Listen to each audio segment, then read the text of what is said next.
Parce qu'il y a de plus en plus de jeunes femmes qui sont touchées par le cancer du sein, il est important d'informer et de donner les clés pour déceler les premiers symptômes le plus tôt possible. Parentalité et adolescence. Parentalité et adolescence. Bonjour et bienvenue sur Parentalité et adolescence, le podcast qui vous donne des outils et des clés dont vous avez besoin grâce à des interviews d'experts sur divers sujets autour de l'adolescence. L'adolescence n'est pas obligée d'être synonyme de chaos, alors soyez joie, il y a des solutions.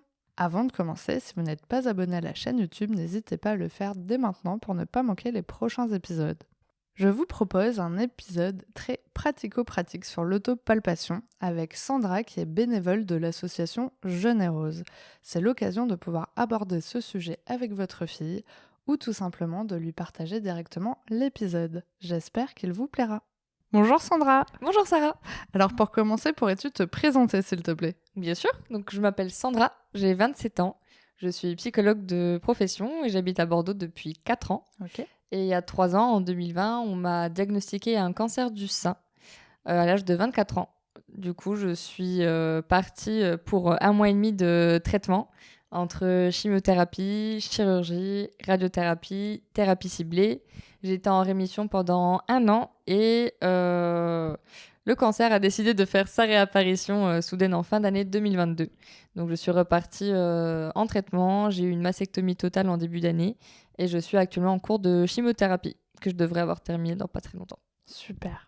Merci beaucoup pour la présentation. Et du coup, tu es aussi bénévole dans l'association Jeune et Rose. Exactement. Et du coup, depuis autant de temps ? Oui, depuis fin 2020, fin 2021, on va Ok. dire, depuis l'année 2021.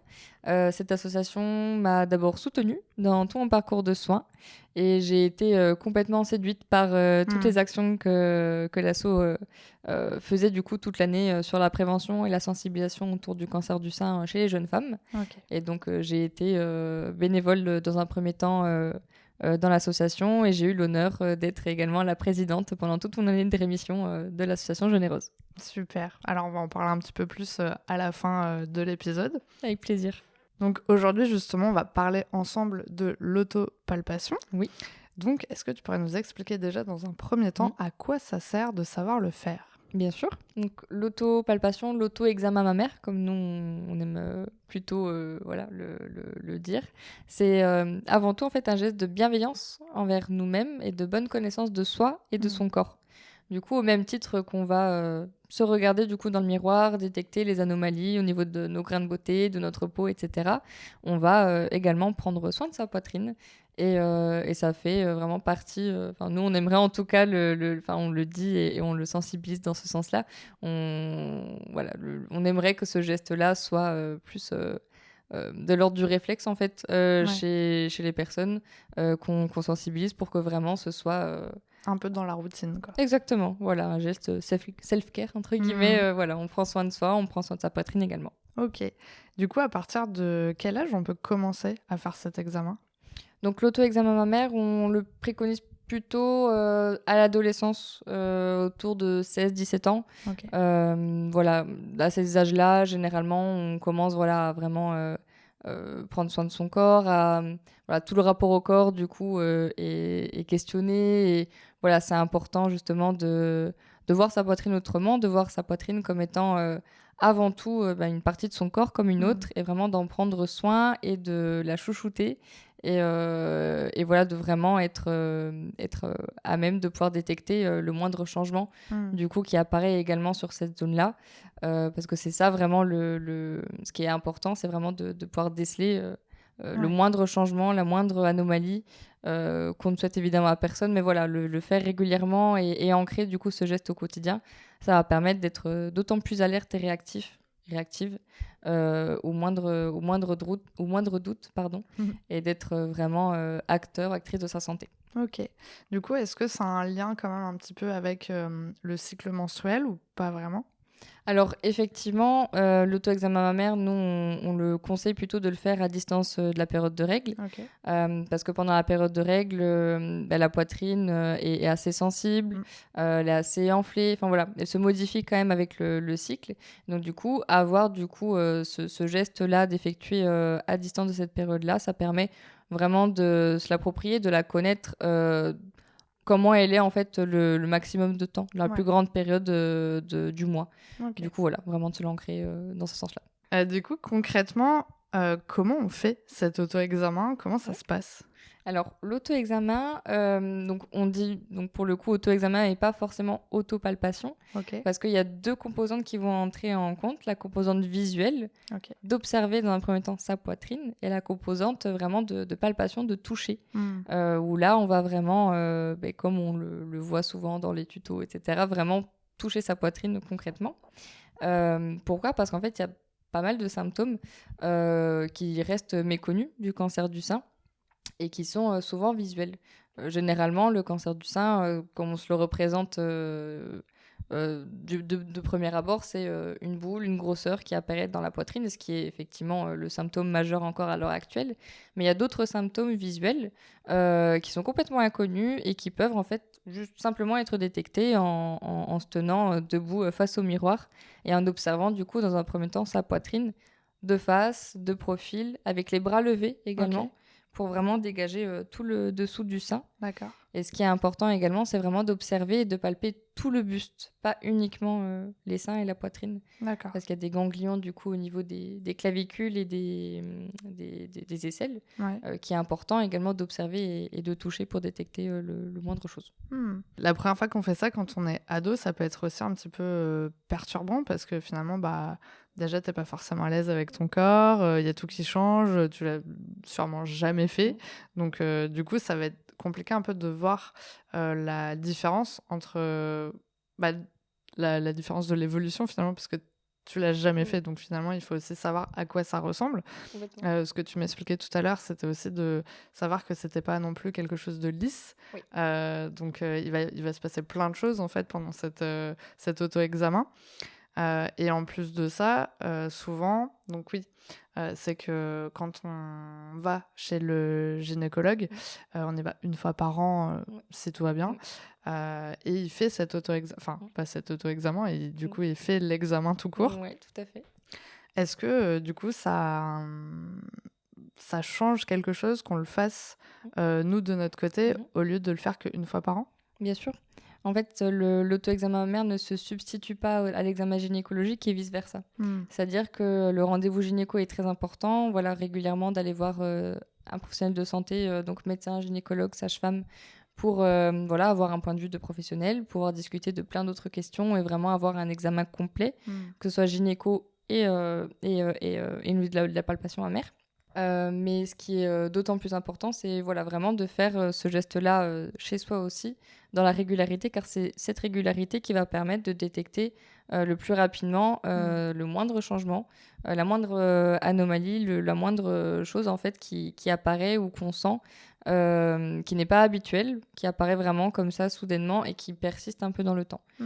Donc voilà, c'est vraiment ces composantes-là qui doivent alerter et c'est vraiment en faisant du coup ce geste-là régulièrement qu'on va pouvoir connaître sa poitrine par cœur. En fait, c'est vraiment ça le but. Mmh. Et vraiment d'un mois à l'autre, voilà, être capable de détecter au plus vite pour vraiment être, dans un premier temps, rassuré, parce Ouais. qu'on le souhaite évidemment. Mais si malheureusement il y a quelque chose d'autre qui se présage, ben, au moins voilà, on aura été acteur, actrice de sa santé jusqu'au bout et on aura pris les choses à temps. Mmh. Et comme dans plein de maladies, le cancer, plus c'est détecté tôt, plus les chances de guérison sont élevées, moins les traitements seront invasifs. Et c'est juste tout bénéf en fait pour tout le monde. Donc c'est vraiment Ouais. ça qui est très important. Quand tu dis de faire l'examen régulièrement, c'est quand exactement? Tous les combien? Nous, on le préconise une fois par mois. D'accord. Généralement. C'est vraiment voilà, une fois par mois à distance des règles. Ça entraîne quand même une certaine régularité. On peut se fixer une date, voilà, tous les combien du mois, quand le cycle menstruel est plus ou moins régulier. On se dit, voilà, je sais qu'après cette période-là, on laisse 2-3 jours. Bim, ces jours-là, on se note dans son petit agenda, petit auto-examen mammaire. Et voilà, ça en prend vraiment 2 minutes. On s'observe, on se palpe et on connaît sa poitrine. On apprend à la connaître. Ok. On apprend à prendre soin de soi et à détecter la moindre anomalie. D'accord. Donc déjà, tu as parlé justement du côté visuel. Donc on Oui, regarde dans la glace déjà ce qui se tout passe. à fait. Donc de face, de côté, les bras levés. Ouais. Et maintenant, du coup, pour l'autopalpation, qu'est-ce qu'on fait? Donc concrètement, une fois qu'on a bien pris soin d'observer sa poitrine, on va prendre les 3 doigts du milieu. Ouais.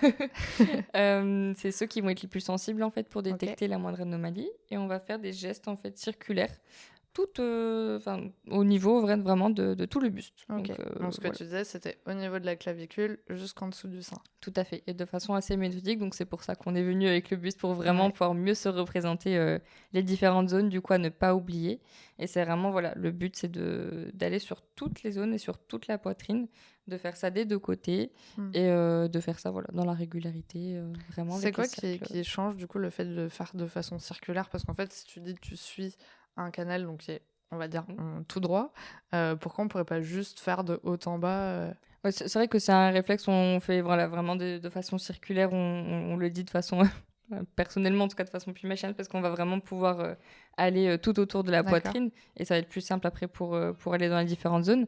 Après voilà, nous quand on sensibilise du coup les personnes, on montre une méthodologie, celle qui nous paraît la plus pertinente parce qu'elle est vraiment complète et elle permet vraiment, enfin ce qui est le plus important c'est de n'oublier aucune zone, que ce soit D'accord. dans l'aspect visuel ou du Hmm. toucher. Mais après, toutes les personnes peuvent se réapproprier le geste. Donc, si c'est plus simple pour une personne de faire de haut en bas, de droite à gauche, de façon diagonale, peu importe, vraiment, l'important, c'est vraiment de n'oublier aucun endroit et de rester vraiment au contact permanent avec la peau. D'accord. C'est-à-dire vraiment, les 3 doigts du milieu, ils ne quittent jamais la peau. Vous faites voilà, vos gestes de façon Ok. circulaire, linéaire ou quoi. Mais vraiment, le plus important, c'est de rester au contact avec la peau et de vraiment oublier aucune zone. D'accord. Et du coup, ah oui, c'est pour ça qu'en fait, je t'ai dit, est-ce que c'était obligé d'être circulaire? C'était plus dans le sens, est-ce qu'on faisait vraiment des petits ronds à Ah. chaque fois qu'on descendait le long de sa poitrine? Ou en fait, enfin, est-ce que t'appuies fort? Est-ce que t'appuies doucement? Oui. Comment ça se passe? C'est comme la personne le sent. C'est vrai Hmm. que le faire de façon circulaire, ça va permettre vraiment, en plus de n'oublier aucune zone, de vraiment savoir un peu ce qu'on touche à l'endroit où on le touche. Hmm. Et effectivement, le but, c'est pas de se faire mal, mais c'est pas non plus un geste de surface. D'accord. C'est quand même un geste assez... Enfin, faut trouver en fait le juste milieu. C'est vous qui le sentez vraiment en faisant le geste. Mais sans se faire mal, c'est vraiment aller un peu en profondeur de la poitrine et du buste et vraiment, voilà, explorer. En fait, on D'accord. joue vraiment à l'explorateur avec Hmm. avec ses doigts, on s'approprie complètement le geste, mais c'est vraiment le plus important, c'est de rester en contact avec la Ok. peau et de ne rien oublier. D'accord. Parce que du coup, c'est quand même quelque chose qu'on sent un peu en profondeur, quand même, ces boules, c'est quelque chose Parce que, vu que tu disais qu'on peut observer aussi des choses à l'extérieur, est-ce que c'est vraiment très profond ou pas tant que ça? Ça dépend de la localisation de la tumeur. Et D'accord. voilà, la glande mammaire est quand même assez profonde, Importante, ouais. étalée. Et il y a des tumeurs qui vont qui peuvent du coup apparaître plus en surface et d'autres vraiment en dessous de la glande mammaire, Hmm. en dessous du téton, qui peut aussi du coup créer des symptômes visuels. Par exemple, si on a une tumeur qui est vraiment en dessous du mamelon, elle va pouvoir aspirer en fait le mamelon à l'intérieur et ça fait un D'accord. aspect de mamelon rétracté qui peut Ok. être un symptôme du coup visuel de cancer du sein, mais qui est dû en fait à une tumeur à l'intérieur du sein et qui D'accord. est vachement profonde. C'est pour ça, voilà, tout l'intérêt en fait d'aller vraiment explorer à fond et de pas vraiment juste rester en surface. Ça dépend vraiment, enfin les tumeurs peuvent se développer un peu Ouais. n'importe où dans le sein. Ok. Et Avant voilà. que tu puisses du coup nous montrer la démo, donc pour ceux qui écoutent le podcast est également en vidéo et donc Sandra va pouvoir nous montrer en tout cas visuellement le geste. Donc si vous voulez avoir un tuto en tout cas pour essayer chez vous, vous pouvez aller directement voir la vidéo. Juste avant de faire ce petit tuto démo, est-ce que tu peux nous parler un peu des symptômes du coup qu'on est censé repérer? Bien sûr, effectivement, c'est très important d'y venir. Donc, dans un premier temps, visuellement, ce qui doit alerter, en tout cas, voilà, comme je le disais tout à l'heure, c'est tout changement inhabituel, soudain et qui persiste dans le temps. D'accord. Donc, ça peut être un mamelon rétracté, renfoncé, donc qui rentre à l'intérieur du sein, une veine grossie, un aspect peau d'orange, des croûtes au niveau du mamelon, des fossettes, une peau qui est rougie, chaude, inflammée.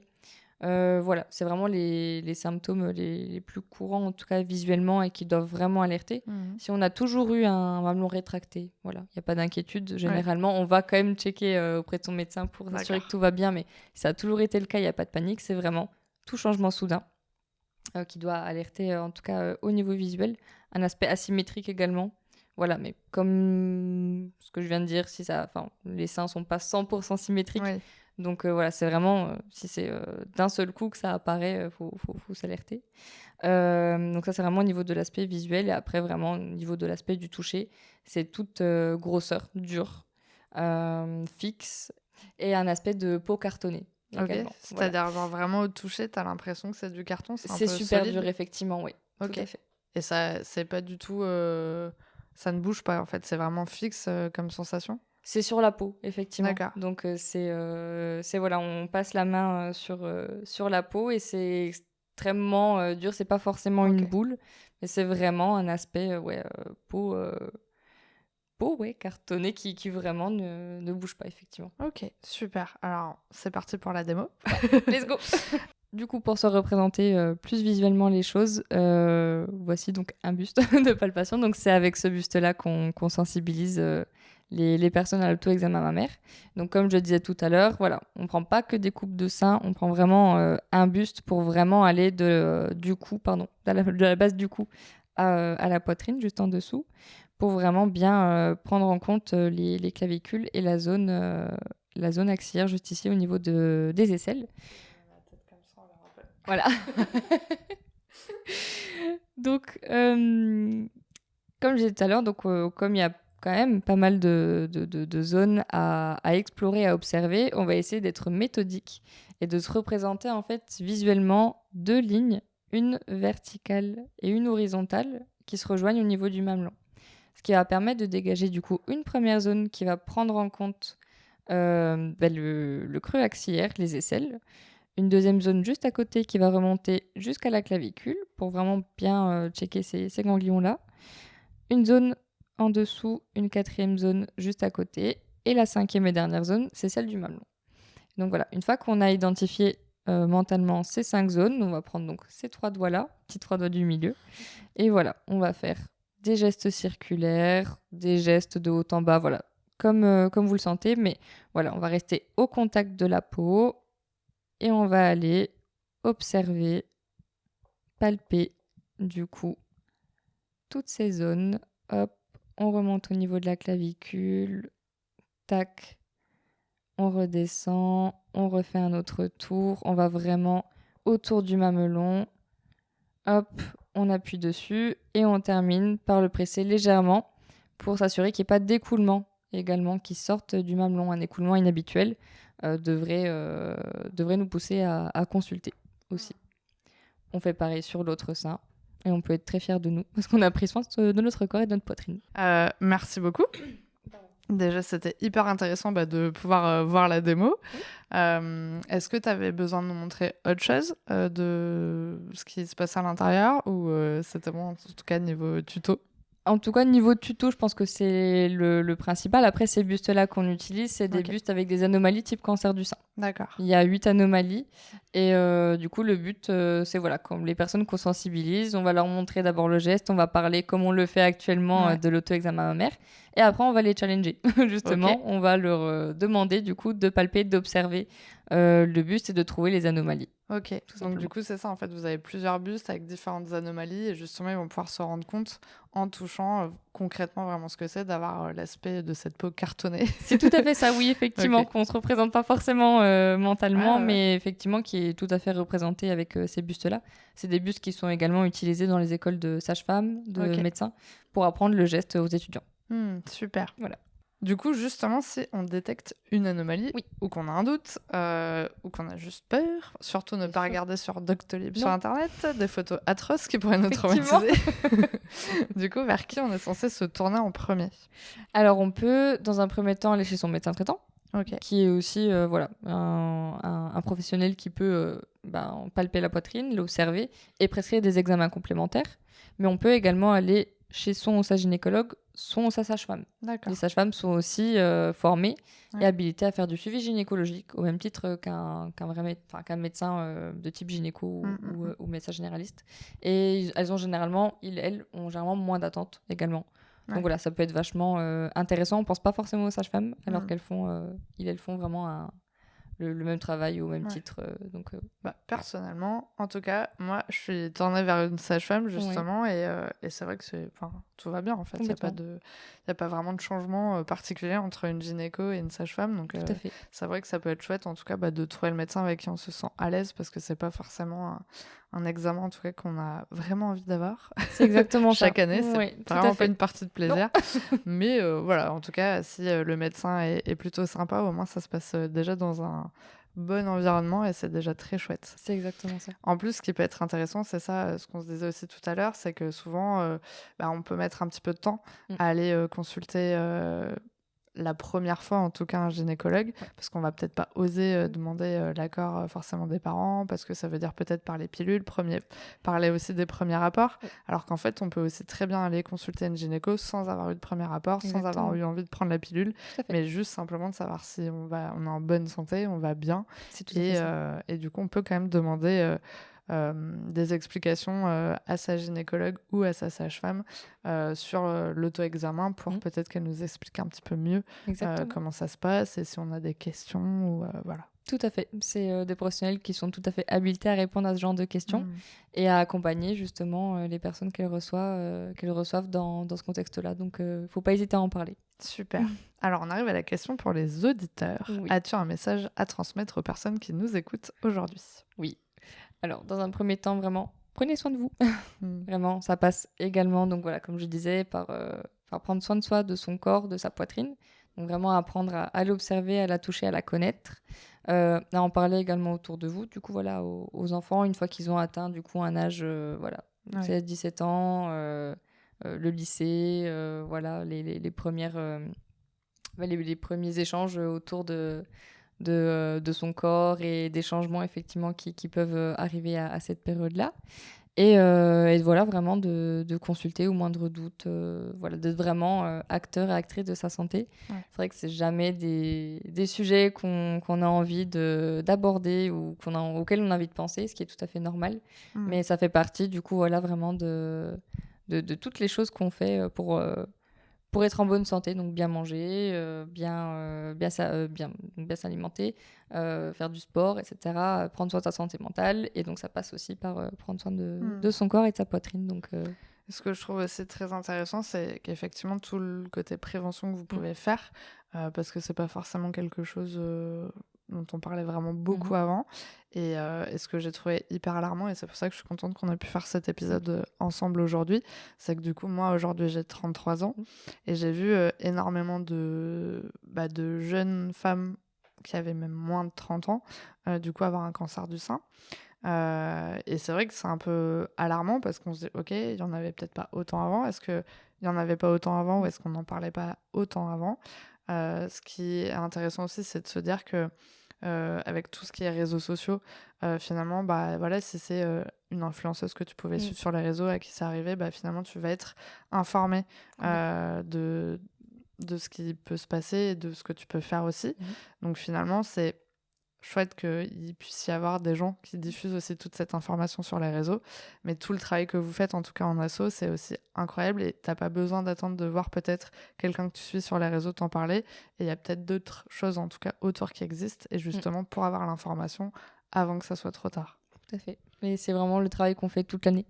C'est vraiment, effectivement, déjà en étant touché par un cancer à moins de 40-45 ans, ça amène d'autres problématiques, d'autres questionnements, d'autres relations, etc. En fait. Et donc, l'asso a été vraiment créé dans ce but-là. Dans un premier temps, c'est vraiment, dans un premier temps, se soutenir et échanger entre patientes, créer vraiment un réseau d'entraide entre patientes. Et dans un second temps, vraiment sensibiliser autour de nous, le grand public et également les professionnels de santé au fait voilà, que le cancer, effectivement, malheureusement, peut toucher aussi les jeunes femmes, les jeunes personnes et qu'il faut vraiment, d'autant plus prendre soin de soi, prendre soin de son corps, et les professionnels de santé écouter davantage les patients, les patientes qui arrivent dans leur cabinet avec une gêne, un changement, quelque chose d'anormal qu'ils ou elles ont constaté au niveau de leur poitrine, et que plus jamais, en fait, on puisse entendre non, non, vous êtes trop jeune pour avoir un cancer. Ça, vraiment, on milite activement auprès des professionnels de santé, donc notamment en allant dans les écoles de sages-femmes, d'infirmiers, de médecins, à la fac directement pour témoigner et pour véhiculer ce message, pour vraiment les sensibiliser aussi. Voilà, que la relève soit un peu au courant et vraiment et à cœur d'écouter vraiment les patients et de leur proposer un examen supplémentaire s'il y a un moindre doute. D'accord. Avec l'association Généreuse, vous êtes plutôt sur une tranche d'âge particulière ou pas vraiment? Ça peut être n'importe quelle femme qui a eu un cancer ou qui en a un qui peut venir vous voir? Alors, nous, notre association, donc en fait, on est vraiment une association de patientes qui ont toutes eu et traversé un cancer du sein entre 20 et 45 ans. D'accord. C'est vrai que c'est vraiment spécifique, en tout cas à cet âge-là, parce que ça amène d'autres problématiques d'un point de vue professionnel, relationnel, intime, etc., que les personnes plus âgées ont pas exactement de la même manière ou différemment. Et donc, c'est pour ça que vraiment, on souhaitait mettre l'accent sur ce point-là. Après, les actions de sensibilisation qu'on effectue en fait tout au long de l'année, c'est à destination d'absolument tout le monde. Hommes, femmes, quel que soit l'âge. Voilà, il n'y a pas de mauvais moment pour prendre soin de sa santé. Et c'est pour ça qu'on essaye vraiment d'aller toucher le plus grand nombre. D'accord. Où on peut vous suivre du coup sur les réseaux? Alors, vous pouvez aller sur Instagram, par exemple, @letélététon ou Générose. On a également un site internet, générose.fr. Et sur Facebook également, Générose. Super, merci beaucoup. En tout cas, ça sera pratique parce que je crois avoir vu un petit réel où justement on parle de l'autopalpation. Donc si jamais vous n'avez pas vu forcément celle-là en direct, vous pouvez en tout cas aller regarder sur les réseaux de Généreuse. En tout cas, merci beaucoup Sandra d'avoir pris ce temps avec moi pour me parler de tout ça. Information que je n'avais pas du tout alors que j'ai 33 ans. Donc comme quoi, il n'y a jamais d'âge pour apprendre. Exactement. Merci à toi Sarah pour ton accueil, pour ton écoute et de mettre en avant du coup l'importance de ce geste et de sensibiliser du coup tes auditeurs et tu peux dire auditeurs. Tes viewers, tes auditeurs, on va dire ça. Sensibiliser tes auditeurs. Merci à toi. Merci d'avoir regardé la vidéo jusqu'au bout, j'espère qu'elle vous a plu. N'hésitez pas à la partager autour de vous et on se retrouve la semaine prochaine pour un nouvel épisode. À bientôt.